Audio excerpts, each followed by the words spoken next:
અનંતપકારી ચરમ તીર્થંકર પ્રભુ મહાવીર દેવના ચરણોમાં વંદના કરી સર્વને સાદર પ્રણામ. જય જિનેન્દ્ર. બધા પુણ્યશાળીઓ સુખ શાતામાં હશો. આપણે આ સ્વાધ્યાયની અંદર મહાસતીઓને વંદન કરીએ છીએ, નમન કરીએ છીએ, એઓના જીવનની અંદર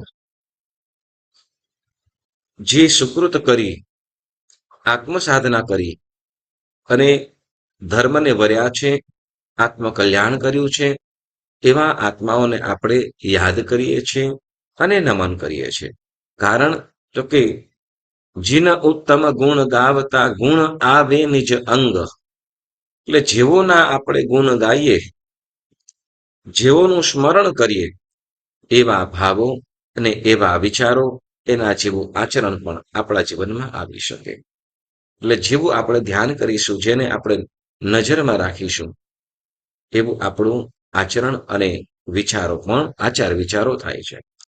તો પુણ્યશાળીઓ, આપણે આ સ્વાધ્યાયની અંદર આજે રેવતીની કથા સાંભળીશું.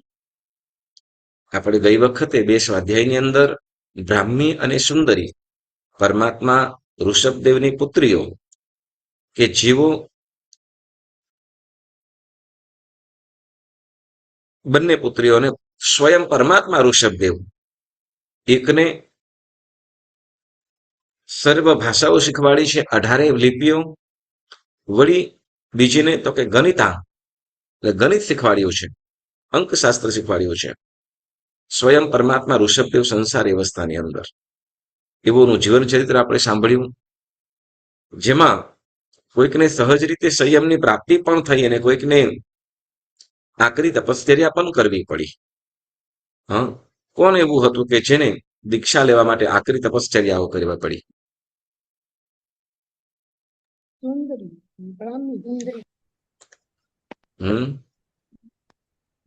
સુંદરી. શું કર્યું? શું કર્યું?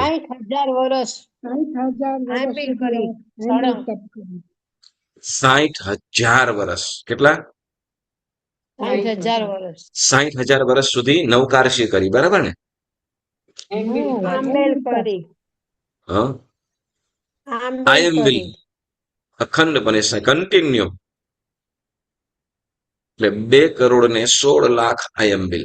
એટલે આ ભરત ક્ષેત્ર અવસર્પિણી કાંડની અંદર, ભરત ક્ષેત્રની અંદર એક સાથે સળંગ કોઈની આયંબિલ વધારે સૌથી વધારે હોય તો એ કોણ છે? સુંદરી. આપણે વિચાર થાય 60,000 વર્ષ સુધી, 60,000 વર્ષ સુધી આયંબિલ તપ કર્યું તો એમનું સંયમ જીવન કેટલું લાંબુ હશે?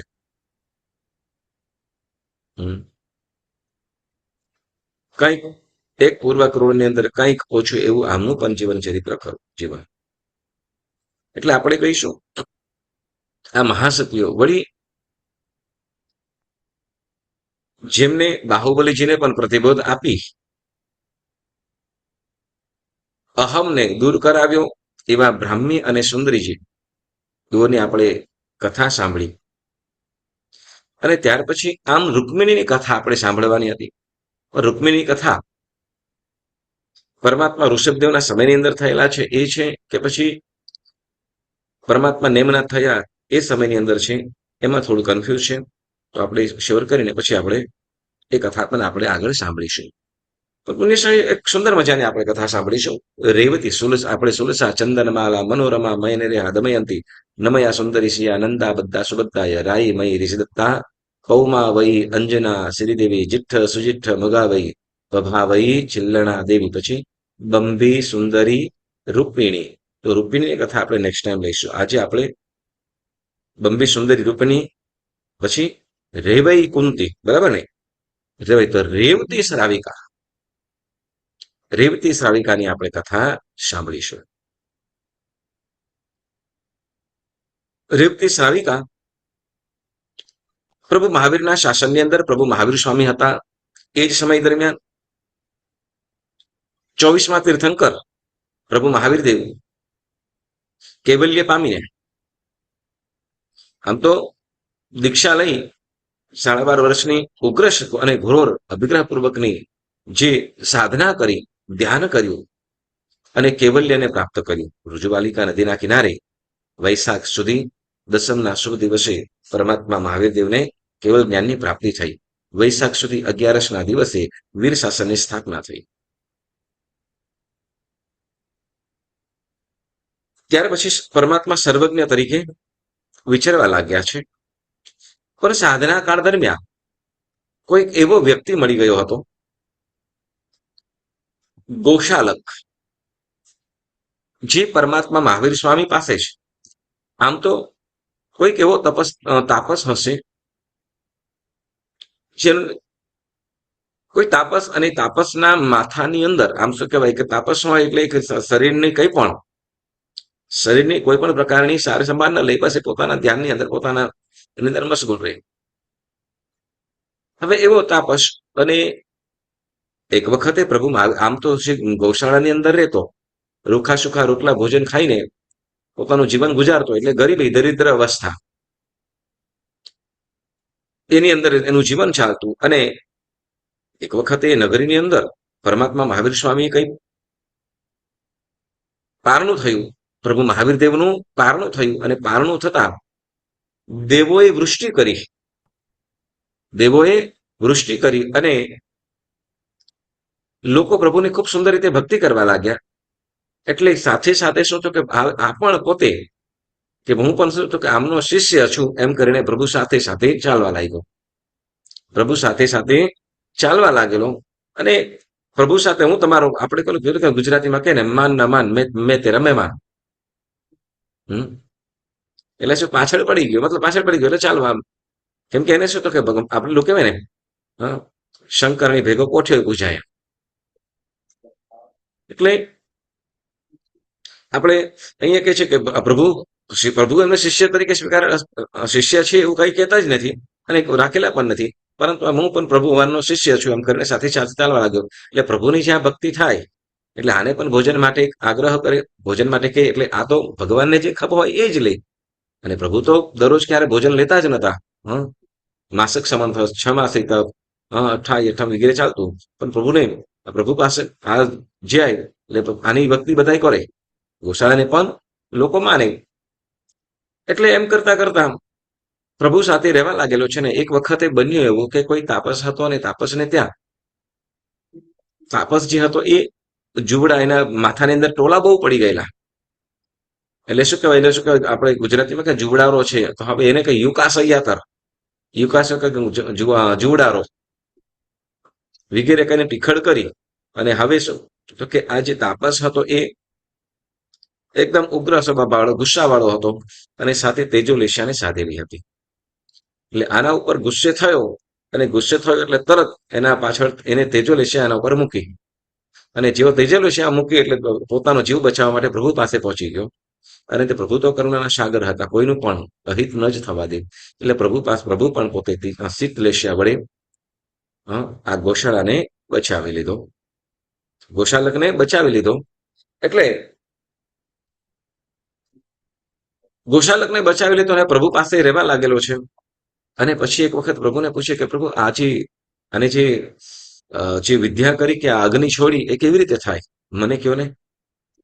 અને પ્રભુ એવા છે, પ્રભુને કરુણાના સાગર કીધા, દાનેશ્વરી કીધા. કારણ શું તો કે પ્રભુ આમ અવધિ જ્ઞાનની અંદર જોઈ પણ શકતા હતા કે મને શું કહેવાય કે ભવિષ્યની અંદર આમ થશે, તો કે નહીં, એને અત્યારે એને જરૂર છે, એની પાસે આવેલું છે તો આપી દીધું. એટલે એ તેજોલેશિયા કેવી રીતે સાધી શકાય, પૂછ્યું, અને પ્રભુએ એનો બધો જવાબ આપ્યો. તેજોલેશિયા કેવી રીતે થાય. અને ખરેખર ગોશાળાએ એ પ્રમાણે જે પણ તપ કરવાનું હતું, કે યોગ કરવાનું હતું, કે જે પણ વિધિ કરવાની હતી એને સિદ્ધ કરવા માટે, અને તેજોલેશિયાની લબ્ધિ એને પ્રાપ્ત કરી લીધી. તેજોલેશિયાની લબ્ધિ પ્રાપ્ત કરી લીધી એટલે હવે એ પોતે જ શું કરવા લાગ્યો તો કે હવે પ્રભુથી જુદો થઈ ગયો. અત્યારે સાધના કાળ દરમિયાન પ્રભુથી જુદો થઈ ગયો છે. અને પોતે હવે શું તો કે પોતે પણ શું કે હું પોતે ભગવાન છું, જીન, હું પોતે જીન છે. લોકો મંકલી પુત્ર નથી, પણ હું કોણ છું તો કે જીન છું. જીન અને જીન બંનેમાં રસવઈ અને દીર્ઘઈ. જો જીનમાં આપણે જીનેશ્વર કયા તો કે રસવઈ હોય, ઈ રસવઈ ઈ તો જીન, અને દીર્ઘજી હોય તો કે જીન. જીન એટલે ભૂત. જીન અને જીન એકમાં લાંબુ, તો જીન જે કહેવાય છે એનો મતલબ થાય ભૂત. અને રસ્વઈ જીન તો કે જે ઇન્દ્રિયોને જીતલે, જીતઃ સ જીન, એટલે જે ઇન્દ્રિયોને જીતી છે તે જીનેશ્વર, અથવા રાગ દ્વેષ શત્રુઓને જે અંતર શત્રુઓને જીત્યા છે તે જીન. તો અહીંયા પોતે જીન એટલે શું? તો કે હું જીન છું. જીન એટલે તો કે હું જીન એટલે કે મતલબ એક જાતના દેવભૂત. હવે પોતે કેવા પ્રચાર કરવા લાગ્યો છે અને એના પોતાના ભક્ત વર્ગે ટોળું કરી લીધું. હવે કદાચ એની વાત ન માને, એની આજ્ઞા ન માને, અથવા કોઈને કઈ તકલીફ હોય તો એ શું તેજોરિષ્યા મૂકીને શું કરે? તો કે જે ન માનતો હોય અથવા એની અવગણના કરતો હોય એને બાળી નાખે અને ખતમ કરી નાખે. એટલે કેટલાક લોકો શું? તો કે ડરના કારણે કેટલાક લોકો ચમત્કાર સમજે, એટલે આમ કરતા કરતા ગૌશાળાનો પણ ઘણો વર્ગ થઈ ગયો. ગૌશાળો પણ પોતાનો મત માનતો હતો. આમ તો ગૌશાળાને આપણે જે માનીએ છીએ ગૌશાળાની પણ ઘણી બધી વાતો છે, બહુ સરસ. હવે આ પ્રભુ પાસે શીખેલો એ ગૌશાળો હવે બન્યું છે એવું કે અહીંયા પ્રભુ વિચરતા વિચરતા એક વખતે શ્રાવસ્તી નગરીની અંદર આવેલા છે. શ્રાવસ્તી નગરીની અંદર, અને શ્રાવસ્તી નગરી અથવા કોઈ બીજી નગરીની અંદર, અને તે વખતે થયું એવું કે પ્રભુ મહાવીર સ્વામી પણ સર્વજ્ઞ છે. પ્રભુ મહાવીર સ્વામી સર્વજ્ઞ અને જીન છે, તીર્થંકર છે, જીન છે. અને આ બાજુ જે ગૌશાળો છે એ પણ પોતાને જીન કહે છે. બંનેમાં હવે ભગવાન તો જે સત્ય છે જ કહેતા હતા, પરંતુ પોતે જે ગૌશાળો હતો એ જીન, બંનેનો અર્થ અલગ થતો. તો સાચા જીન કોણ? ત્યારે કહેવામાં આવ્યું કે જીન નથી, એ જીન નથી એટલે કે ભૂત નથી, કે દેવ નથી, પરંતુ શું? તો કે એ ગૌશાળક જ છે. અને જે આ રીતે મતલબ એનો સર્વ વૃતાંત કે પહેલાના સમયની અંદર એ મારી પાસે જ એ તેજોલેશાની લબ્ધિ જાણીને એને સિદ્ધ કરી છે, અને એના વડે એ પોતાનો ભક્ત વર્ગ ઉભો કર્યો છે, મતલબ કે પોતાના અનુયાયીઓ ઉભા કર્યા છે. કેટલાકને ડરાવીને, કેટલાક સહજ રીતે, કેટલાક ચમત્કારને જોઈને. હવે એ ગૌશાળો જ્યારે અહીંયા પ્રભુ જ્યારે મહાવીર સ્વામી આ શ્રાવસ્તી નગરીની અંદર આવેલા છે, તો તે વખતે બન્યો ગૌશાળો પણ ત્યાં છે. અને ગૌશાળા દ્વારા આપણને ખ્યાલ છે કે આમ તીર્થંકર પરમાત્માને ક્યારે પણ કેવલ જ્ઞાન પછી ઉપસર્ગ આવે નહીં. કેવલ જ્ઞાન પહેલા હોઈ શકે, પરંતુ કેવલ જ્ઞાન પછી ઉપસર્ગ આવે નહીં. પરંતુ પરમાત્મા મહાવીર દેવને કેવલ જ્ઞાન પછી પણ ઉપસર્ગ આવે. પ્રભુ મહાવીર સ્વામી હતા તે વખતે આ ગૌશાળાને ખબર પડી કે સાચો જીન મહાવીર છે, પોતે જ પોતાને જીન કહે છે, હું જીન નથી એવું બધા લોકોને કહે છે, એટલે મારી જે બદનામી કરવા લાગ્યો છે. વાસ્તવિક રીતે જે સત્ય હતું એ છે, પરંતુ પોતાની હવે કબૂલવા માટે તૈયાર નથી. કેમ? તો કે પોતાની છાપ કઈ એને અલગ ઊભી કરેલી હતી, વાસ્તવિકતાને છુપાવેલી હતી. વાસ્તવિકતાને છુપાવેલી હતી એટલે લોકો પણ હવે પ્રભુ પાસે પૂછવા લાગ્યા કે આમાં સાચું જીન કોણ છે? પ્રભુ દ્વારા ખ્યાલ આવ્યો કે એ કોઈ જીન નથી, પરંતુ એ મંગલી પુત્ર છે, ગૌશાલક છે, ગૌશાળાની અંદર રહેતો હતો, અને એ મારી પાસેથી વિદ્યા શીખ્યો છે, એ સિદ્ધ કરી છે. તો લોકો એ ખરેખર હવે માનવા લાગ્યા છે, લોકો અનુમાનવા લાગ્યા છે. હવે આ બાજુ એના અનુયાયી ઓછા થવા લાગ્યા, અથવા રોષે ભરાયેલો એવો ગૌશાળો સમાવસરણમાં પહોંચી ગયો, મતલબ દેવછંદની અંદર ત્યાં. અને તે વખતે સમોસણમાં ચાલુ દેશનાની અંદર તો એ સમય દરમિયાન આ ગૌશાળો ત્યાં જવાનું સાહસ કરે છે. આમ તો પ્રભુનો અતિશય છે. પ્રભુનો અતિશય શું છે? કોઈ દિવસ વૈરી રાગ શું કે વૈર વિરોધ કોઈને હોય નહીં, આવું હોય ને. આપણે કઈ પરમાત્માનો અતિશય શું કે કોઈ પણ પ્રકારના ઉપદ્રવો વગેરે આવે નહીં, બરાબર ને? કોઈ પણ પ્રકારના ઉપદ્રવ આવે નહીં, પરંતુ જે ભારે કર્મી હોય, બરાબર ને, જ્યારે ભારે કર્મી જીવ હોય કે દુર્ભવી હોય જીવ હોય, તો એને તીર્થંકર પરમાત્મા પણ તારી શકતા નથી. તો ગૌશાળો એ ત્યાં પ્રભુ પાસે પહોંચી જાય કહેવા લાગ્યું કે તમે જે કહી રહ્યા છો લોકોને કે હું જીન નથી, જે ગૌશાલક હતો એ તો ક્યારનો મરી ગયો, પરંતુ એનું શરીર મારી શક્તિને સહન કરવાના સક્ષમ, મારી શક્તિ સહન કરવામાં સક્ષમ છે, એટલે એના શરીરમાં હું પ્રવેશ કરીને ફરી રહ્યો છું. બાકી તમે જે જીન સમજો છો એ હું નથી, હું હવે જીન છું.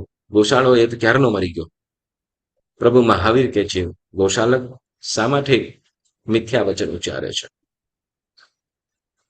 પ્રભુનું સત્ય વચન સાંભળવા છતાં પણ પોતાની અવગણના, પોતાનું અહમ ગવાતા અથવા પોતાનું અપમાન દેખાતા એને પોતાની ઉપર લીધેલી રહે સિદ્ધ કરેલી તેજોલેશા પ્રભુ ઉપર પણ મૂકી. પ્રભુ ઉપર પણ મૂકી અને થયું એવું, તેજોલેશા પ્રભુને 3 પ્રદક્ષિણા ચોફેર ફરીને પાછી ક્યાં, તો કે ગૌશાળાના શરીરમાં પ્રવેશ કરી. પ્રભુએ પણ તે વખતે તેજોલેશિયાની સામે શીતલેશિયા, એટલે શું, તો કે તેજોલેશિયા એકદમ બળબડતી, બંને ઓપોઝિટ, એકદમ આગ શરીરને બાળીને ખાક કરી નાખે, શરીરને એકદમ ખાક કરી નાખે, એની તરત ને તરત રાખ કરી નાખે એવું. પરંતુ ત્યાં પ્રભુએ પોતાની લબ્ધિ મળે એટલે શીતલેશિયાના પ્રભાવે પોતાના શરીરનું રક્ષણ કર્યું અને એ જે તેજોલેશિયા હતી એ ત્યાં શરીરમાં કામ ન કરતા પાછી એ ગૌશાળાના શરીરની અંદર પ્રવેશી ગઈ અને એના શરીરની અંદર દાહ, જ્વર અને વેદનાઓ થવા લાગી અને ત્યાંથી બળતો બળતો ને અકળાતો બળતો એવો હવે આ ત્યાંથીનો દૂર થઈ ગયો. આમ તો પ્રભુ ઉપર તેજોલેશિયા મૂકે પેલા 2 શ્રાવક, 2 સાધુ ભગવંતોને પણ ગૌશાલકને સમજાવે કે આવું સત્ય વચન શું કામ બોલે છે, પ્રભુ ના પાડે છે છતાંય. પરંતુ પ્રભુની ભક્તિએ અને અપમાન, પ્રભુનું અપમાન કરતો દેખાતા બંને સાધુઓ આવીને ગૌશાળા સામે ઉભા રહી ગયા એટલે કે તમે શું કામ ના, ભગવાન કહે છે તો છતાંય ખોટું બોલે છે વગેરે. એટલે એના ઉપર ગુસ્સે થતા ગૌશાળાએ 2 સાધુઓને તો ત્યાં ને ત્યાં બાળીને ખાક કરી નાખ્યા. પ્રભુ મહાવીર સ્વામીને પણ બાળવાનો પ્રયત્ન કર્યો, પરંતુ શીતલેશિયાના પ્રભાવે કંઈ ન કરી શક્યો અને હવે એ તેજોલેશિયા ગૌશાળાના શરીરની અંદર પ્રવેશી અને હવે એના અંદર શરીરની અંદર ખૂબ બળતરા થાય છે, ખૂબ વેદના થાય છે. હવે રાડો પાડતો, ચીસ પાડતો, રડતો એવો ગૌશાળો ત્યાંથી દૂર થઈ ગયો. ગૌશાળાની વૃત્તાંત આમ તો આગળ પણ ઘણું છે, પણ અહીં આપણે પ્રભુ મહાવીર સ્વામીને આ તેજોલેશિયા મૂકી એટલે શરીરની અંદર પ્રભુને પણ અસહ્ય વેદના થઈ. પ્રભુને પણ શરીરની અંદર ખૂબ વેદના થાય છે. કેમ, તો કે લેશિયાનો પ્રભાવ તો ખરો છે. લેશિયાનો પ્રભાવ એક વસ્તુ કે ભગવાનને તો અસતા ન હતું કે અસાતા વેદના હોઈ શકે. શરીરની અંદર પીડા, દુઃખ ભગવાનને પણ હોઈ શકે, રોગ વગેરે હોય, આવે નહીં, પરંતુ આવી આશ્ચર્ય, એટલે આને આમ હોય નહીં, થાય નહીં, પરંતુ અહીંયા એટલે જ એને આશ્ચર્ય સ્વરૂપ કહેવામાં આવ્યું. ભગવાનને થતી અસહ્ય વેદનાને ભગવાન કોઈને કાંઈ પણ કહેતા નથી કે ભગવાનના મુખ ઉપર દેખાતું પણ નથી. કેમ કે ભગવાન તો એવા છે શું, તો કે કોઈ પણ પ્રકારની વેદનાને એ ક્યારે શું કહ્યું, આત્મા કેવો છે, અનંત શક્તિનો માલિક છે, પરંતુ શરીરની લિમિટ આવે છે.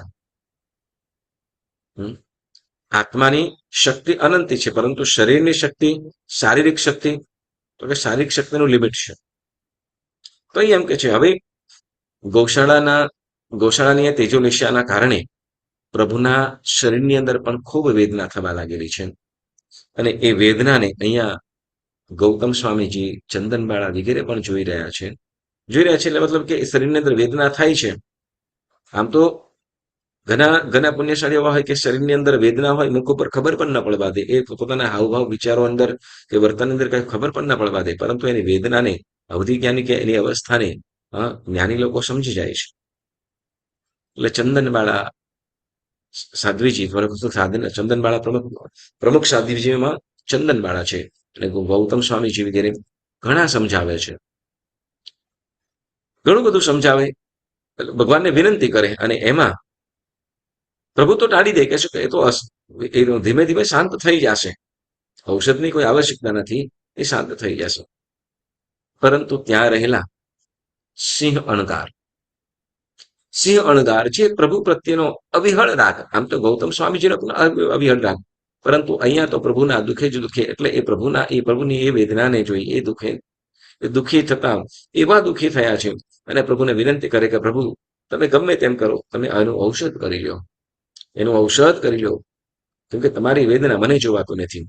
અને એની વિનંતી અને અન્ય ચંદનવાળા છે, ગૌતમ સ્વામીજી છે, બીજા અન્ય મુનિઓ ભગવંતો, તેઓની પણ વિનંતીને માની પ્રભુએ ઔષધ લેવાની હા પાડી અને ઔષધ લેતા પ્રભુએ જણાવ્યું શું, અહીંયા પોતાના માટે નહીં, સાંભળજો, અહીંયા પ્રભુ એક વસ્તુ છે, કેવલ અહીંયા છે કે શરીર માટે ઘણી વખત આત્મિક ભાવ, આત્મિક શક્તિઓ વસ્તુ અલગ છે અને શારીરિક શક્તિઓ અલગ છે. કેવલ જ્ઞાન પામેલા છે, અતિશયોથી યુક્ત છે, છતાં પણ પ્રભુના શરીરની અંદર વેદના છે અથવા રોગ પણ થયેલો છે. કેમ કે તે વખતે આ તેજોલેશિયાના કારણે શરીરની અંદર દાહ વેદના તો થાય, પણ સાથે સાથે અતિસાર રોગ એટલે ઝાડા અને ઉલટી બંને કાયમ માટે. અને કેટલો તો કે 6 મહિના સુધી, એમ કે કેટલા એની અસર કેટલા મહિના સુધી રહી? 6 મહિના સુધી. પ્રભુને 6 મહિના સુધી રહી, તો વિચાર કરો. એટલે કે છે ઘણી વખત શું તો કે શરીરની જે વેદના છે એને દૂર કરવા માટે ઔષધિઓની આવશ્યકતા પડે. શરીરની વેદનાને દૂર કરવા માટે ઔષધની આવશ્યકતા પડે. અને જે મનની કે આત્માનો જે રોગ છે, દુર્ગુણો રૂપી રોગ, એના માટે કોઈ કદાચ ઔષધ હોય તો એ કયું છે? સમતા કે જ્ઞાન કે ધ્યાન. એટલે પ્રભુની જે અતિસાર, ઝાડા, ઉલટી જે થયેલું હતું, તો એ રોગને દૂર કરવા માટે વિનંતી કરી અને ત્યારે પ્રભુએ હા પાડી.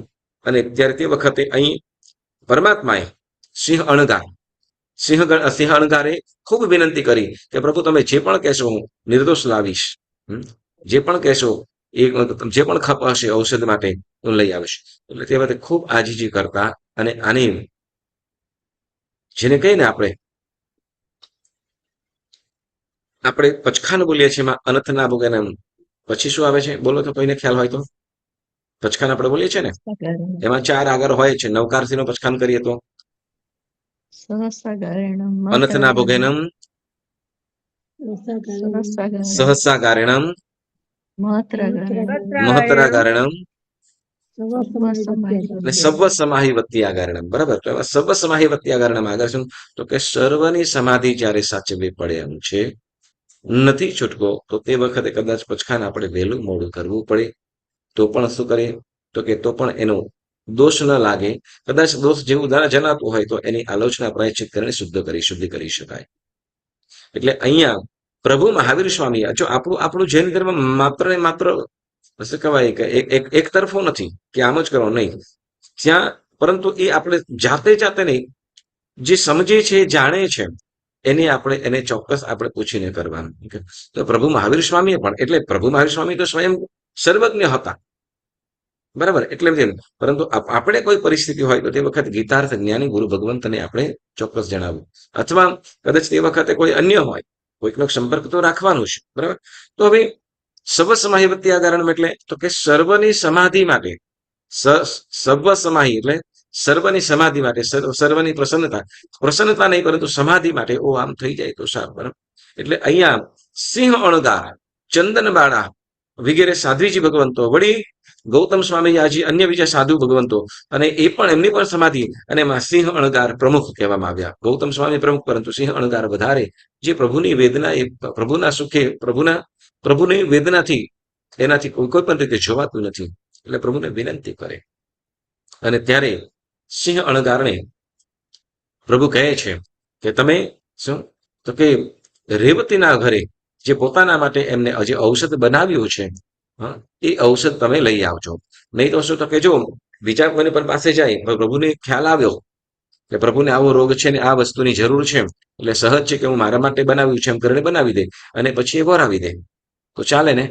ધારો કે આપણે એમ કહીએ કે શું તો કે અહીંયાથી લઈ જઈએ વરાવવા માટે, સાધુ સાધ્વીજી ભગવંતો માટે, કે અહીંયાથી આપણે લઈ જઈએ, ત્યાં વરાવીશું, એમ કરીને લઈ જઈએ તો આપણે વરાવાનો લાભ મળશે, એમ કરીને અહીંયાથી લઈ જઈએ તો અને વરાવીએ તો કે સાધુ સાધ્વીજી ભગવંતો ન ભરે. કેમ તો કે એમના નિમિત્તે બનાવેલી વસ્તુ એ ભરે નહીં. પરંતુ હા, આપણે આપણા માટે ભાતું લઈ ગયા હોઈએ, મતલબ કે કોઈ પણ વસ્તુ આપણે માટે બનાવીને લઈ ગયા હોઈએ અને કદાચ ત્યાં લાભ મળે કે અહીંયા સાધુ સાધ્વીજી ભગવંત પધારેલા છે, તો ત્યાં આપણે વિનંતી કરી અને આવે તો ત્યાં એમને દોષ ન લાગે.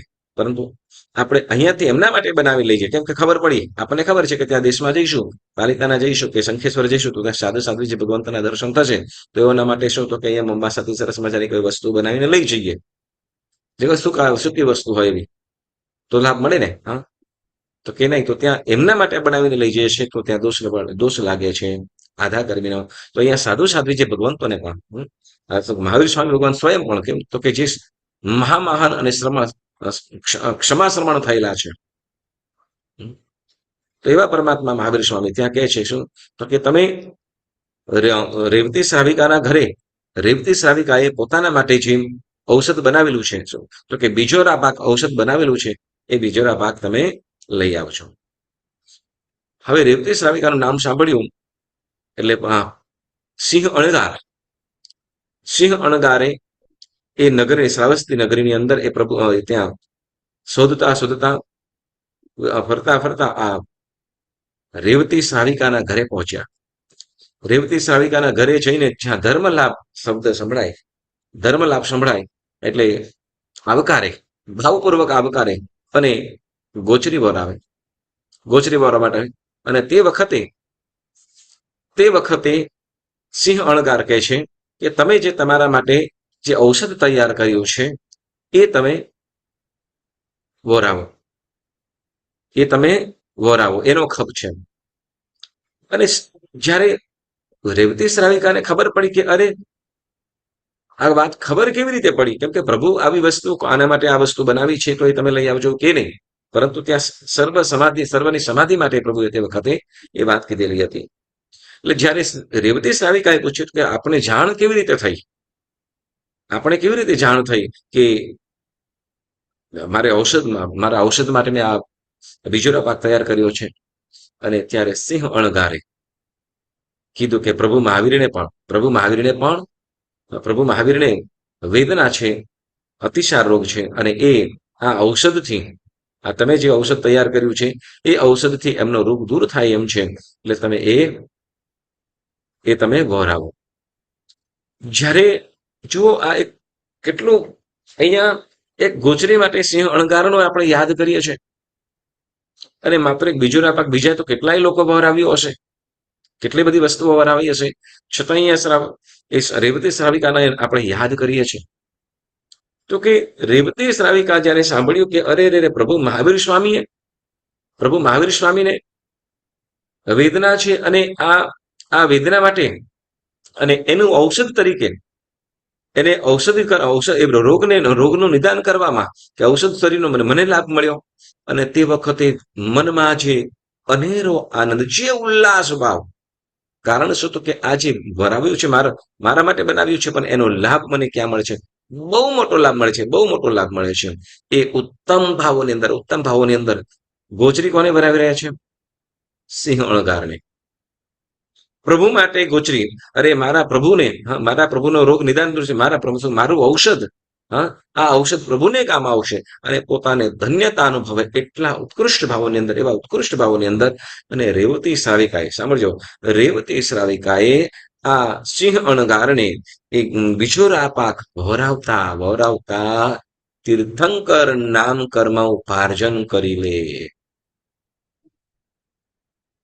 સિંહ અણગારને ગોચરી વરાવતા તીર્થંકર નામ કર્મ એ પણ પાછું નિકાચિત કરી લે.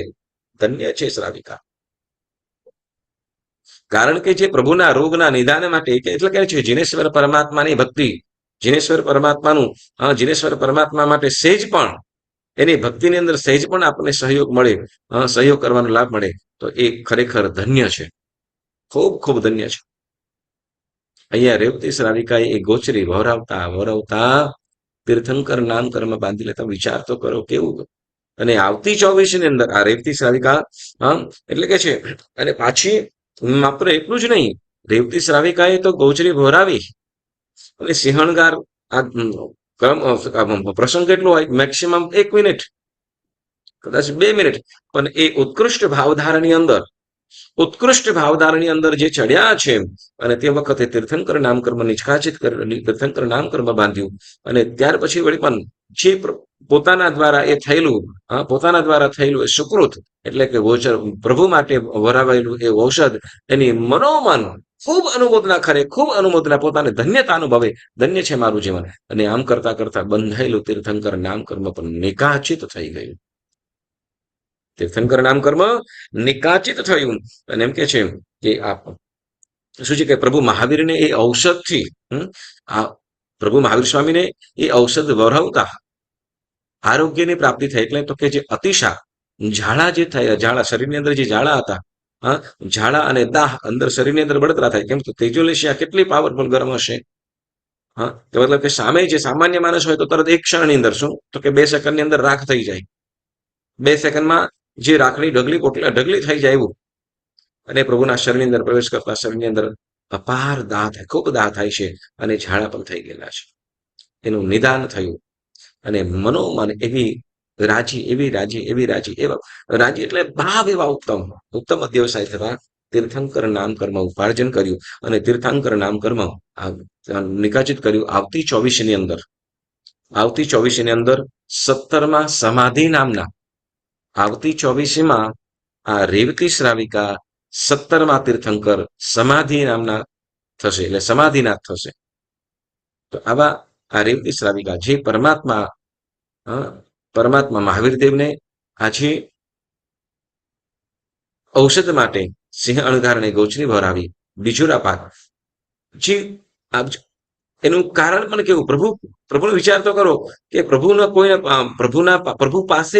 પ્રભુ પાસે જે પહોંચે એનું તો કલ્યાણ થાય જ છે, પણ પ્રભુના નિમિત્તે પ્રભુ પાસેથી કોઈના ઘરે ગયું હોય ને તો એનું પણ આત્મકલ્યાણ થઈ જાય. આપણે યાદ કરી લઈએ આ પ્રસંગે સુરસા શ્રાવિકાને પણ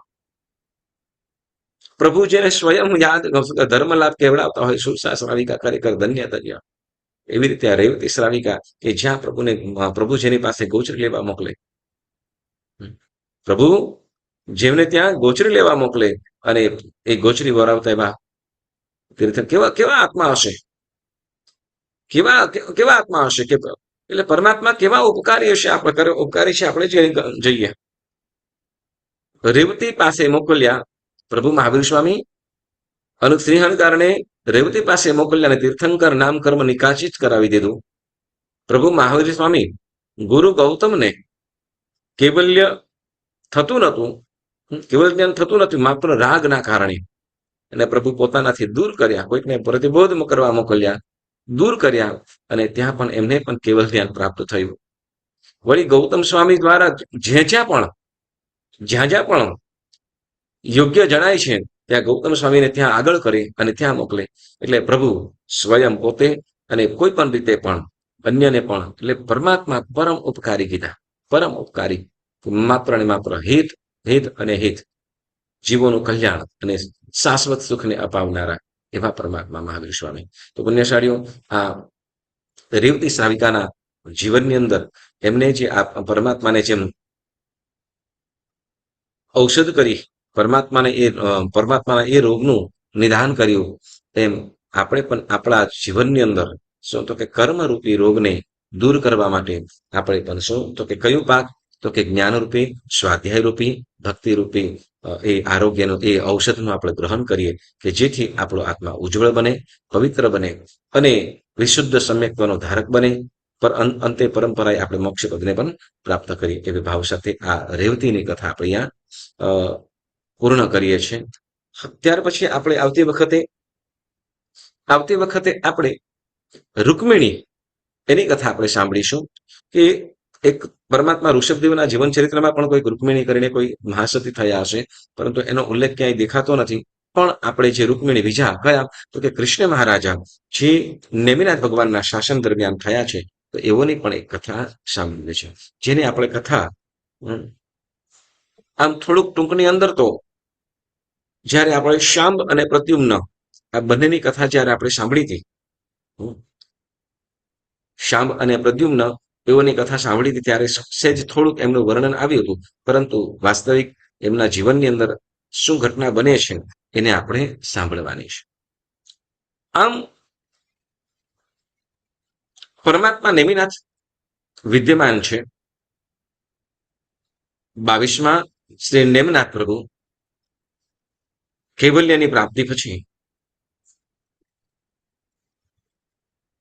ગિરનાર પર્વત ઉપર આવેલા છે અને તે વખતે કૃષ્ણ મહારાજા પ્રમુખ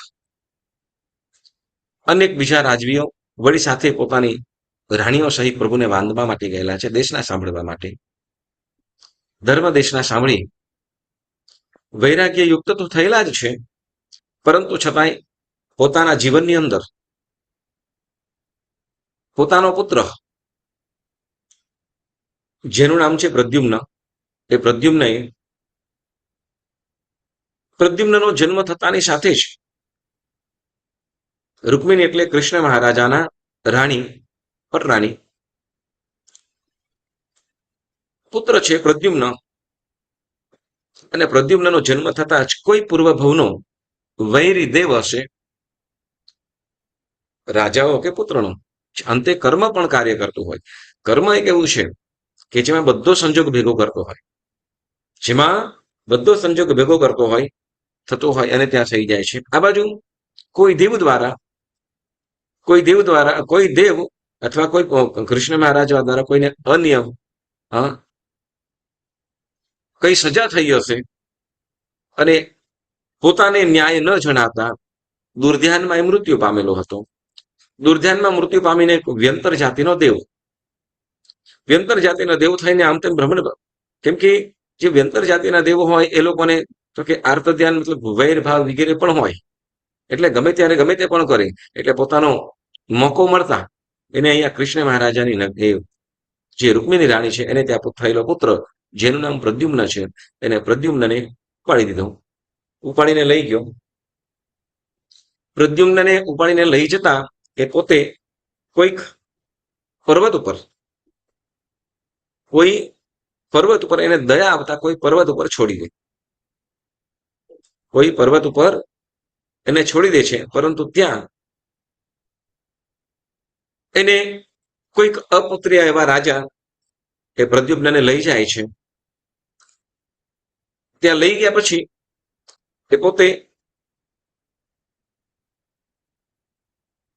કેટલાક વર્ષો પછી, આમ તો 16 વર્ષનો પુત્ર થયો ત્યાર પછી, આમ તો પ્રદ્યુમ્નની કથાની અંદર આપણે સાંભળી ગયેલા છે, આવતી વખતે ફરી પણ જોઈશું એ પ્રસંગ શું છે. 16 વર્ષ પછી એને પોતાનો પુત્ર મળ્યો છે. કહે છે ને 16 વર્ષ એટલે યુવાન થઈ ગયેલો છે, જેના લગ્ન પણ થાય, જેને લગ્ન કરવા યોગ્ય છે, અને લગ્ન સહિત પોતાની પત્ની સહિત ત્યાં આવે તો આશ્ચર્ય થઈ જાય ને. કારણ શું? તો દરેક માતા પિતાની કોળ હોય શું, તો કે પોતાના નાના બાળક, પોતાના બાળકને પોતાના ખોળાની અંદર રમાડે, ચૂમી કરે, પોતાનું સ્તનપાન કરાવે વગેરે. પરંતુ એટલે પોતાનું જે વાત્સલ્ય છે, વહાલ છે, એ પોતાના સંતાન ઉપર ન કરી શકે. પોતાનો પુત્ર આવી ગયો છે. પ્રભુ નેમિનાથ એ દ્વારિકા નગરની અંદર આવેલા છે. વિચરંતા ગામો ગામ નેમ જિનેશ્વર સ્વામ આછલા નગજર નયરી દ્વારામતી આવ્યા છે. કૃષ્ણાધિક નરનાર સહુ મળી પરશદાદાર નેમી વંદનતી આવ્યા છે. એટલે નેમીને વંદન કરવા કૃષ્ણ મહારાજા પોતાના પરિવાર સહિત આવેલા છે. અને ત્યારે ધર્મ દેશના સંભળાવે છે. દેશના પૂર્ણ થઈ રૂકમિણી રામી પ્રભુ નેમને પૂછવા લાગી કે પ્રભુ, એવું તો મારું શું કર્મ, એવું શું મેં પાપ કર્મ કર્યું કે જેના કારણે મને મારા પુત્રનો વિયોગ 16 વર્ષ સુધી થયા. માત્ર હજી નાનું બાળક, 2-3 મહિનાનું કદાચ બાળક હોય અને ઉપાડી જાય ને 16 વર્ષ પછી મળે. અને ત્યારે પ્રભુને એમ કહે છે, રૂકમિણીને પ્રભુને એમ કહે છે, દરેક જીવને પોતપોતાના કર્મના ફળ ભોગવવા પડે છે, જાણતા બાંધ્યા હોય કે અજાણતા, કુતૂહલપૂર્વક કર્યા હોય, રમતમાં કર્યા હોય કે પછી સિરિયસલી કર્યા હોય, પરંતુ કર્મના ફળ તો ભોગવવા જ પડે છે. પ્રભુ કહી રહ્યા છે કે પૂર્વના કોઈક ભવની અંદર તું રૂકમિણી, તું રાણી હતી, અને તે વખતે તું રાણી હતી, તે સમયની અંદર તો તારા પતિ સાથે ક્રીડા કરવા માટે, એટલે રમવા માટે ઉપવનમાં, ઉદ્યાનમાં ગયેલા હતા. ફરવા માટે, ક્રીડા કરવા તમે ઉપવનમાં ગયેલા હતા. અને એ ત્યાં રમતા રમતા તમે એક નવું કૌતુક જોયું. એટલે તો કે ત્યાં મોરની ઢેલ, તમે ઢેલના ત્યાં ઈંડા જોયા. ઢેલના ઈંડા, મોરનીના ઈંડા ત્યાં હતા. એટલે ઈંડા જોઈને તને ખૂબ ગમ્યા. એ ઈંડા જોયા, સહજ છે કે રમવા માટે નીકળેલા નવી નવી નવી ક્રીડા કરતા હોય અને એમાં એ ક્રીડા રમત રમતમાં એ જે મોરનીના ઈંડા જોયા અને તે શું કહેવાય કેટલા રૂપાળા છે વગેરે, આમ તો શું કહેવાય કે ન હોય એની પણ કલ્પના કરીએ. હા, એટલે કલ્પના કરે કે આમાં કદાચ મોર હશે તો એનું કેવી રીતે હશે, એના પીછા વગેરે કેવા બેરંગી કેવી સુંદરતા વગેરે. તો એટલે સહજ એની સુંદરતાને એ કલ્પના કરતી કરતી પોતાના હાથમાં લઈને એ રમણ એટલે ફૂટ્યા નથી પરંતુ રમવા લાગી. એટલે હાથમાં લઈને આમ તેમ કરવા લાગી અને ત્યાર પછી પાછા સુરક્ષિત રીતે સરસ રીતે પાછી ઈંડા એ જમીન પર જે રીતે હતા એ રીતે મૂકી પણ દીધા અને રમત કરી પોતાનો સમય થતા બંને પોતે ધની ધનિયાની બંને જણા પણ ત્યાંથી ના નીકળી ગયા. ત્યાંથી નીકળી ગયા અને ત્યારે ઓલી છે ઢેલ, આમ તો શું કહેવાય કે જેવું પોતાના ઈંડા વગેરે હોય તો તરત ત્યાંથી શું કે કોઈ માણસ વગેરે આવતું હોય તો ત્યાંથી ખસી જાય. એટલે જેના કારણે શું તો કે પોતાને જ એમને ખ્યાલ હોય કે શું આ અમને જવા આવ્યા છે એટલે શું ત્યાંથી દૂર થઈ જશું એટલે આ બાજુ આવશે, એ બાજુ નહીં જાય. પરંતુ ઘણી વખતે થવાનું હોય એ સમયની અંદર થઈ જાય છે. હવે મોરની ત્યાં આવી છે, પોતાના ઈંડા જુએ છે, ત્યાં એ જગ્યા આવે છે, પરંતુ ઈંડા ઈંડા કઈ અલગ કલરના છે, એગ્સ કઈ અલગ કલરના દેખાય છે. એટલે થઈ ગયું આ ઈંડા મારા નથી, એ ઈંડા મારા નથી. કારણ તો કે જે હાથમાં લીધેલા હતા તો એ હાથમાં લીધેલા તે વખતે એના હાથની અંદર એક સ્ત્રીના હાથની અંદર ખબર છે ને એમ મહેંદી લગાડે અથવા કંકુ શુભ સુકન કે જેમાં આંગળીઓ પર વચ્ચે શું કહેવાય આમ છુંદલા કરવામાં આવે, હા ટીકા આવી રીતે, તો એવી રીતે કંકુ લગાડેલું હતું. તો જેના કારણે શું થયું કે કુમકુમ વર્ણ એટલે લાલ રંગના થઈ ગયા. કંકુ એ ઈંડા ઉપર લાગી ગયું, કુમકુમ એ ઈંડા ઉપર લાગી ગયું એટલે ઈંડા લાલ રંગના થઈ ગયેલા. હવે લાલ રંગના ઈંડા જોઈને મોરની વિચારણા કરવા લાગી કે આ ઈંડા મારા તો નથી, આ ઈંડા મારા નથી. એટલે મારા ઈંડા ગમે તે કોઈક લઈ ગયું, કોઈ ખાઈ શું કહેવાય કોઈક સાપ કોઈ પશુ પક્ષી ખાઈ ગયું અથવા ગમે તે કંઈક થઈ ગયું. એટલે ઈંડા શું કઈ થઈ ગયું. એટલે કારણ કે હવે એ પછી આક્રંદ કરવા લાગી, શોર કરવા લાગી, રડવા લાગી છે. અને મનોમન ત્યાં ખૂબ રડી, મનોમન એટલે ખૂબ ત્યાં શોર કરવા લાગી છે. અને બન્યું એવું કે કેટલાક સમય પછી કેટલાક સમય પછી આ વર્ષા ઋતુ હતી અને વર્ષા ઋતુની અંદર વરસાદ આવ્યો. વરસાદના એ પાણીથી જે ઈંડા ઉપર જે કંકુ લાગેલું હતું, કંકુ ધોવાઈ ગયું. જ્યારે મોરની ફરીથી ત્યાં આવીને જુએ છે એટલે ઈંડા એને પોતાના ઓળખ્યા, કેમ કે લાલ વર્ણના નથી પરંતુ મારા જ ઈંડા છે, ઓળખ્યા. અને ત્યાર પછી એ ઈંડાને એ સેવા લાગી, ઈંડાને એ સેવા લાગી. એટલે કે 16 ઘડી સુધી 16 ઘડી જેમ રાણીએ ઈંડા હાથમાં લીધા, રમી અને મૂક્યા. માત્ર આનંદ કેટલો કેટલો તો કે 2 મિનિટ, મેક્સિમમ 2 મિનિટ 5 મિનિટ. પરંતુ એના કારણે એ હાથની અંદર લેવાથી લાલ રંગના થઈ ગયેલા હતા. અને એ લાલ રંગના થવાના કારણે મોરનીએ 16 ઘડી સુધી પોતાના ઈંડાને ઓળખી ન શકી. વરસાદ વરસતા ઈંડા પોતાના મૂળ સ્વરૂપ એટલે કે જે જેવા રંગના હતા એવા થઈ ગયા, રંગ ધોવાતા. અને મોરણી પણ પોતાના ઈંડા જાણીને સેવા લાગી. એટલે કે જે 16 ઘડી સુધી એ મોરણી અને ઈંડાનો જે વિયોગ કરવાનું જે પાપ કર્મ બાંધ્યું હતું એ પાપ કર્મ ઉદયમાં આવ્યું. અને હે રૂકમિણી, તમને 16 વર્ષ સુધી તમારા પુત્રનો વિયોગ થયો. એટલે કે શું, નહીં નવી ઓળખેતી હામોર કરવા લાગી શોર આછે લાલ, 16 ઘડી પછી સેવિયાજી. અને કે છે 16 ઘડીના 16 વર્ષ થયા છે. એટલે કે જે 16 ઘડી સુધી જે એને આક્રંદ કર્યું, રુદન કર્યું, જેના કારણે શું જે વિયોગ થયો. અને એ પાપ કર્મ કેમ તો કે તે વખત તારો આશય શું હતો, તે આશય શેના માટે ઈંડા હાથમાં લીધા હતા, ઈંડા શેના માટે હાથમાં લીધા હતા તો કે બસ તારે કૌતુક માટે, માત્ર એ કૌતુકતા માટે તો લીધું, તારી રમત માટે લીધી, અને એને એ છે દુઃખ થયું, વિયોગ થયો, કે એ તને તે વખતનું બંધાયેલું પાપ કર્મ. કેમ? તો કે જે માત્ર રમતા અને તે આનંદ લીધો હતો,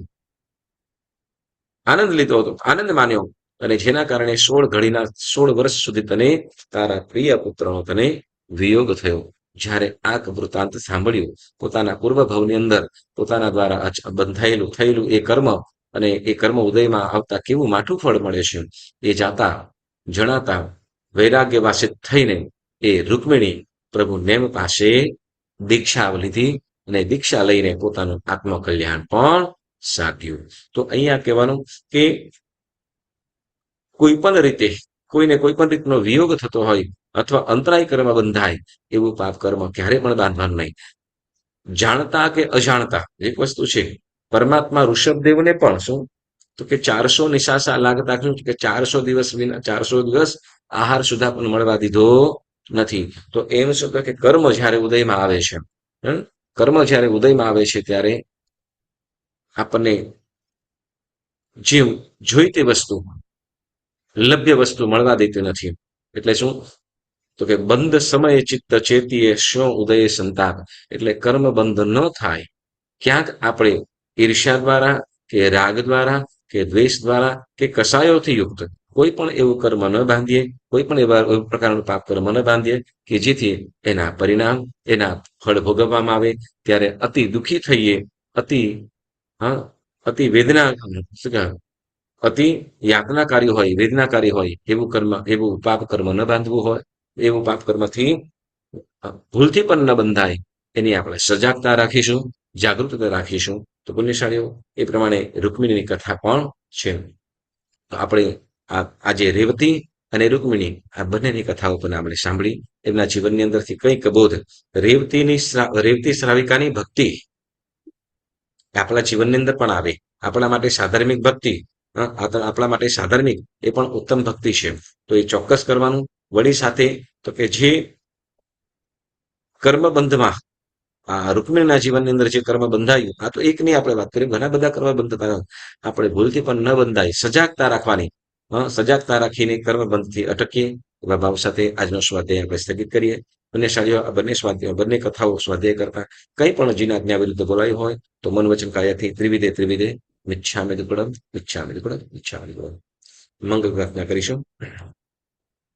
ખામેમિ સર્વ જીવે સર્વે જીવા ખમંતુ મે મિત્તે મે સર્વ ભુવેષુ વૈરમ મજ્જન કેનૈ શિવમસ્તુ સર્વ જગતઃ પરહિત નિરતા ભવन्तु ભૂતગણઃ દોષઃ પ્રયાન્તુ નાશં સર્વત્ર સુખી ભવતુ લોકઃ ઉપસર્ગः ક્ષયં યાન્તિ છિદ્યन्ते વિઘ્નવલ્લયः મનઃ પ્રસન્નતામેતિ પૂજ્યમાને જિનેશ્વરે સર્વમંગલ માંગલ્યં સર્વકલ્યાણકારણં પ્રધાनं સર્વધર્માણાં જૈનં જયતિ શાસનम् જૈનમ જયતિ શાસનમ.